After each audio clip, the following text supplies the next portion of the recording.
rocher, ma lumière et mon sauveur. Je ne crains rien. Il est mon rempart et mon ferme soutien. De qui pourrais-je avoir peur? Shalom. Today is our Bible Nugget number 74. It comes from Job chapter 9 verse 3. It reads, "If he will contend with him, he cannot answer him 1 of 1,000." In this particular verse, Job is replying to those segments where his friends were accusing him, Job, of contending against God, of entering into judgment with God. Clearly here, he wants his friends to know that Job knows that nobody can enter into judgment with God. Nobody can contend with God. To contend with God is, well, if God has decided that this is what you have to receive as your portion, then you'll be able to argue and say, no, I don't deserve this. Instead, I'm supposed to have this other thing. That is to contend with God. That is to contradict God, to enter into judgment with him. To now take the case of Job. His friends think that since God decided to punish him, give him the rewards of the wicked, it is as if Job does not agree with God and that he is now contending with God. Job wants them to know that the fact that Job is talking is not a way for him to contend with God, is not a way for him to enter into judgment with God and say, no, this particular thing that you gave me, I don't deserve it. He wants his friends to know that that is not what Job is doing, because he knows very well that a man cannot contend with God.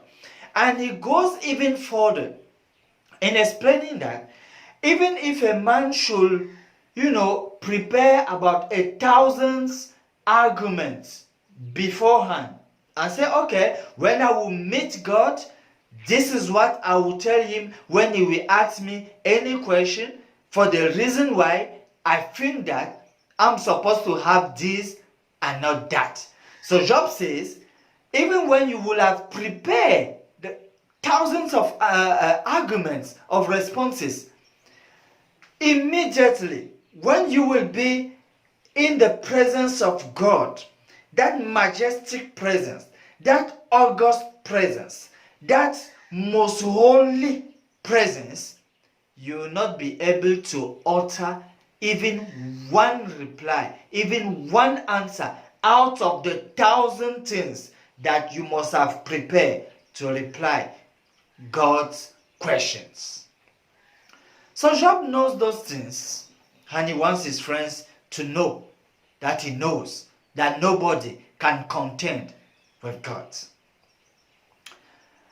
When our sick people are desperate, at times we think that, okay, let us look for a great physician, to a powerful medical doctor. It has to be clear. Only God has this wisdom and power to lead even the medical field to come out with a solution to solve the problems we have. Take, for instance, this coronavirus. We need God to inspire even the medical field to come with the solution. For that reason, let's share this promise in Psalms chapter 136, verse 4. It is written, "To him who alone doeth great wonders, for his mercy endureth forever."